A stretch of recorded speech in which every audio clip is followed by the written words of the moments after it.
Hey everybody, Ryan McCaffrey here with IGN, joined by fellow Alien superfan, Jared Petty. Greetings. So we've got ourselves a new Alien game here, my friend, and it is called Alien Isolation. And as you see, first-person game. So already you may be shuddering because you're thinking, oh god, Colonial Marines, here we go again. But this is not the case, Jared. Indeed not. First off, you'll see that that's a scanner, not a weapon, because in this game, there are no weapons. This is a survival horror game. If you've played Amnesia on PC or any of the sort of Slender, Outcast, those types of games, that's what we're going for here. A lonely, there are not enemies in this game. There's basically, there are very few, and one in particular. There's one xenomorph in this game, not 6,000 that you just shoot up. Just one. There's one. So we're here, we're on the ship. We're playing as Amanda Ripley, the daughter of course, Ellen Ripley. Who we see in the Aliens director's cut as an old woman. So we know you're going to survive the game, but how that comes to be, we have no idea. So the first thing I want to point out, Jared, tell me if you agree here, is, the last three Alien games, the last three big ones have been all first-person shooters, 2 Alien vs. Predator games, and of course Colonial Marines, which is the big debacle. We don't need to beat the dead horse here. But what's jumping out at me in comparison to those games here with Isolation is how the lighting is used to set a mood and set an atmosphere, which I feel like wasn't done in those other games. I absolutely agree with you. Lighting is one of the key components of any good horror game. It's also a really important part of Ridley Scott's original vision for Alien. That's part of what makes it so spooky. And the fact that they've decided to run with that. I mean, look at those particles and the way the sun comes through the windows. You come out here and then step into the shadow. It's great. Yeah, and we're seeing that sort of, 1970s sci-fi era motion tracker in her hand here. I love that. In this game, they've gone back, and this is the future of the 1970s.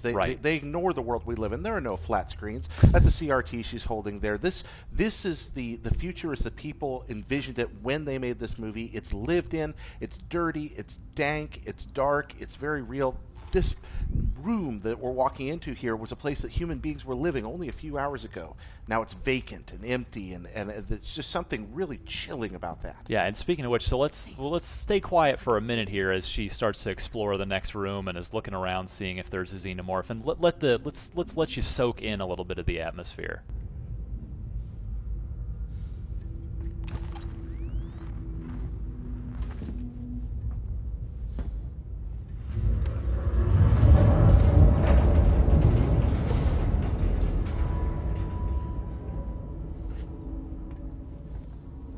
That you mentioned the world being lived in through this sort of eating area, this breakfast area.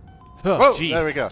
Now, it's not that loud a noise, but if you're about to hide under that table and that thing goes off, Alien hears it, you are dead. And I love that. Yeah, and you mentioned, so there's that, the old school, the bobbing bird there as you're picking up this gas can. But you made an interesting point when we were watching this before we recorded.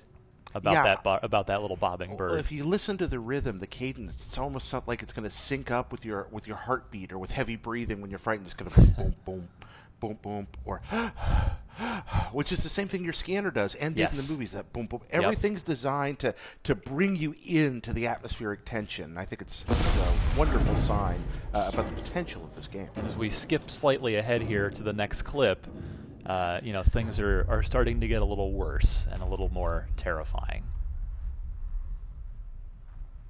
Just wonder where it is, and you think, would this be boring? But you realize that this is the kind of game where you make one error, one mistake. Right. There's no way to fight back, and you're just going to die. Yeah. So we'll pick up this blowtorch again. I really cannot say enough about the lighting in this game. I think it makes half the game just by itself. I really agree with you, Ryan. I think that the atmospheric power of the lighting and how the lighting's integrated with the sound, you notice the changes in the light seem to come with thuds or clicks, or even that first clip that came in, that tuk, tuk, tuk, tuk, it's just wonderful. It feels like the kind of place that a horrible monster could be walking around waiting for you, and that's accomplished with some really clever design. So as we walk by the cereal on the breakfast table, we should note that this game is actually coming for Xbox One, PlayStation 4, PC, as well as the still current-gen platforms as well, 360 and PlayStation 3. Oh, look at that cool focus effect. That was cool, yeah. So the highlighting in, looking at the motion tracker and then looking down the hallway.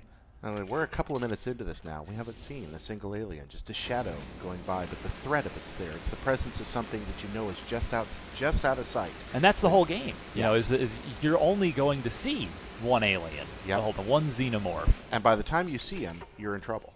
Yeah, because you don't have weapons. You don't have a machine gun, an assault rifle. We do know there are other people in this game because we heard them on the radio there a second. Oh, yeah. Look here, things are picking up. Yeah, as we skip ahead a little bit again, things get worse for Ms. Ripley. Once again, these wonderful sound effects drawn straight from the movie. Yes. You hear a lot of the same sounds. Really, that is unfortunate. That is more unfortunate. Gravity. I keep hoping that there's going to come a scene in this game where you fall into zero G and the alien is floating next to you, just out of reach. I think that'd be wonderful. If there isn't, I think you should be a designer on the next Alien game. Well, thank you. I appreciate that. I'd love to be a part of that. Yeah, Alien games have by and large not been treated all that well over the course, and the last one was just such a grease fire. So I have high hopes coming from a completely different development angle that this is going to turn out well. Yeah, this is Creative Assembly is the developer behind this. Nothing to do with the developers of the last couple Alien games. I like how this one also goes back to the mythos again of Ridley Scott. So many of the Alien games have been based on James Cameron's Aliens. vision, or later. A wonderful movie, a spectacular movie, as a matter of fact. So we have a blip on the radar, and go. That's not good. No, he's closer. He's close. He's closer. Maybe you should not peek out. No, don't do that. That's an alien. You're going to want to play this game in the dark. Oh dear. With the surround sound cranked up or headphones. Absolutely. And you're not going to airlock. No, it's going to grab you. You fell down. Oh dear. So again, Alien Isolation due fall 2014 as we fast forward to the final clip of being stuck in the room with it as you're trying to get to the airlock and blow the pressure out. Exactly. An atmospheric equalization's taking place, so you can't go anywhere. You're just stuck in a room with this thing. I love this. Great tension. This is the polar thematic opposite of the last few Alien games, and I think that's a good thing. It's a good fit for this IP and for this franchise. Absolutely. Oh, past it? Games out in the fall. We're going to have a ton more on this in the months leading up to its fall release right here on